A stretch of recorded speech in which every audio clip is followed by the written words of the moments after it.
How can science objectively solve a problem as subjective as pain?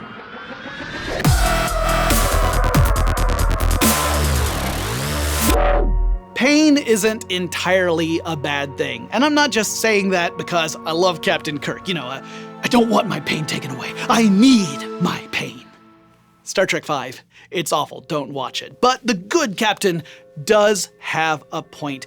Pain is useful. It's our body's way of telling us something has gone wrong and we should do something about it. Like, don't put your weight on that injured ankle, or stop touching that very hot but beckoning object, or don't pet the pointy kitty.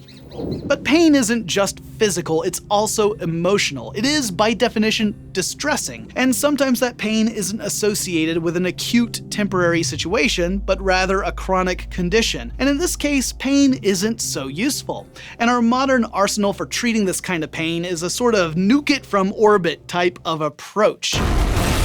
Usually, we prescribe opioids to treat that pain, and they come with a host of risks, including dependence, addiction, maybe even death. So, how do we solve a problem like pain without creating more problems? When you experience pain, typically sensory neurons throughout your body called nociceptors send tiny electrical signals via structures called sodium channels through your peripheral nervous system. The signals then move through your spinal cord to different regions of your brain so that it can process this painful stimulus and figure out something to do about it. So what if we could cut off that communication process somewhere? Some research involving spider toxins has discovered that certain sodium channels are associated with certain types of pain, like burning pain versus mechanical pain.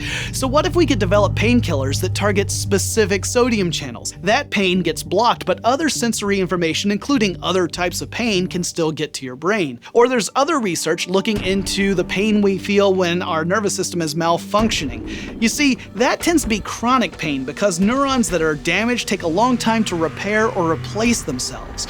But what if we could grow new neurons using a patient's tissue and some stem cell technologies, and then replace the damaged or destroyed neurons? Solutions like these would be amazing, but they don't target the biggest player in the pain game, and that is our minds.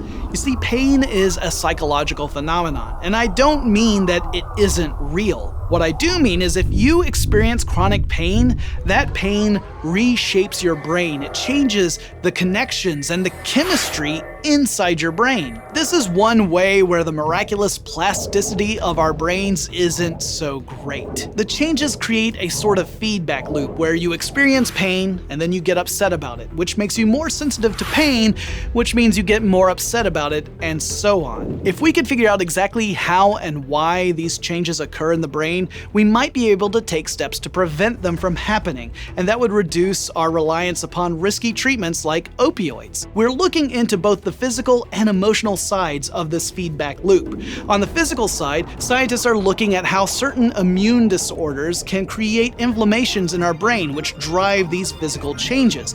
Perhaps we'll be able to have immune therapies to prevent further changes from happening. On the emotional side, we've seen a lot of research into various therapies to deal with the emotional distress of pain, including virtual reality therapies. Pain's dual nature means it's really complicated, but we're learning more every day about how pain works, and thus, how to work around it. That brings me to a question for you guys this week. If you could undergo a procedure that changed pain into emotionally neutral information, would you do it? Or do you think distress is necessary for you to actually seek out treatment for the pain's cause? I want to hear your thoughts in the comments below. Thanks to Toyota for sponsoring this show and making it possible. Hit that like button down there if you enjoyed this episode, and join the forward-thinking think tank by subscribing to the channel. Then check out these other amazing videos right over here. It's painless. I promise.